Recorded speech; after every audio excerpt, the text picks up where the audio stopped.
சாதம் வந்து பார்த்திங்கன்னா நான் வந்து வடித்து எடுத்து வச்சுருக்கேன். அதாவது 200 கிராம் அரிசியை தண்ணியில் நல்லா அரை மணி நேரத்துக்கு ஊற வச்சுட்டு சாதத்தை நல்லா உதிரி உதிரியாக வடித்து எடுத்து வச்சுருக்கேன். எடுத்துருக்கிற 200 கிராம் அரிசிக்கு வந்து பார்த்திங்கன்னா நான் வந்து ஒரு பெரிய எலுமிச்சம்பழம் வந்து எடுத்து வச்சுருக்கேன். கொஞ்சம் சின்னதாக இருந்தது எலுமிச்சம்பழம் அப்படின்னா 2 எடுத்துக்கோங்க. நல்லா இது வந்து பெரிய பழமாக இருக்கிறதுனால 1 போதும், கரெக்டாக இருக்கும். ஸ்டவ்வை பற்ற வச்சுக்கிட்டு ஸ்டவ் மேலே ஒரு கடாய் வச்சுருக்கேன். கடாய் நல்லா சூடேறினதும் எண்ணெய் சேர்த்துக்கிறேன். எண்ணெய் நல்லா காஞ்சதுக்கப்புறமா கடுகு சேர்த்துக்கிறேன். கடுகு நல்லா பொரிஞ்சதும் ஒரு கைப்பிடி அளவுக்கு வேர்க்கடலையை நான் வந்து எடுத்து வச்சுருக்கேன். வறுக்காத வேர்க்கடலை.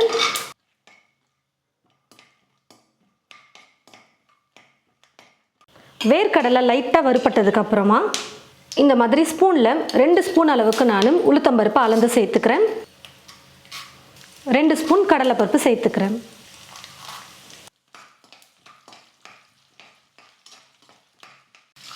உளுத்தம்பருப்பு கடலைப்பருப்பு வந்து ஓரளவுக்கு வறுப்பட்டதுக்கப்புறமா ஒரு 1/4 டீஸ்பூன் அளவுக்கு பெருங்காயத்தூள் சேர்த்துக்கிறேன். கூடவே காரத்துக்கு தேவையான அளவுக்கு பச்சை மிளகா சேர்த்துக்கலாம். நான் வந்து 3 பெரிய பச்சை மிளகாவை பொடியாக கட் பண்ணி வச்சுருக்கேன், அதை சேர்த்துக்கிறேன்.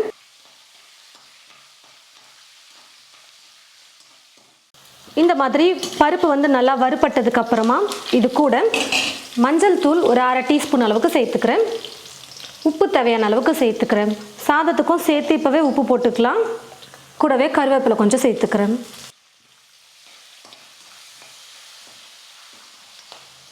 மஞ்சள் தூள் சேர்த்து ஒரு 30 செகண்ட் நம்ம எண்ணெயில் வறுத்தா போதும். ரொம்ப நேரம் வதக்கக்கூடாது, மஞ்சள் தூள் வந்து கருகிடும். இப்போ வந்து பார்த்திங்கன்னா ஸ்டவ்வை ஆஃப் பண்ணிக்கிட்டு இது கூட நம்ம எடுத்திருந்த லெமனை வந்து நான் சாறு பிழிஞ்சு எடுத்து வச்சுருக்கேன். அந்த லெமன் சாறு சேர்த்துக்கிறேன்.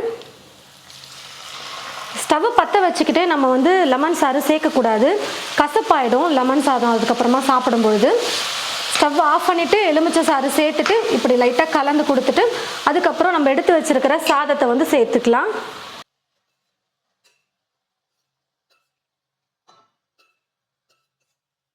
இதுக்கப்புறம் நீங்கள் ஸ்டவ்வை வந்து பற்ற வச்சுக்கலாம். சாதம் நல்லா சுட சுட சாப்பிட்ணுன்னு நினைக்கும்பொழுது நீங்கள் இதுக்கப்புறம் ஸ்டவ்வை பற்ற வச்சுக்கிட்டு நீங்கள் கலந்து கொடுத்துக்கலாம். இல்லை சாதம் வடித்த சாதமே ரொம்ப சூடாக இருக்குது அப்படின்னா நீங்கள் லெமன் சாறு சேர்த்ததுக்கப்புறமா சாதத்தை சேர்த்து மிக்ஸ் பண்ணிக்கிட்டால் போதும். அதுக்கப்புறம் ஸ்டவ்வெல்லாம் பற்ற வைக்க வேண்டியதில்லை.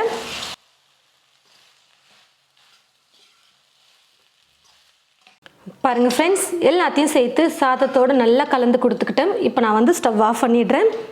கடைசியாக இது கூட பொடியாக நறுக்கிய கொத்தமல்லியை கொஞ்சம் சேர்த்துட்டு கலந்து கொடுத்துக்கிட்டா போதும்.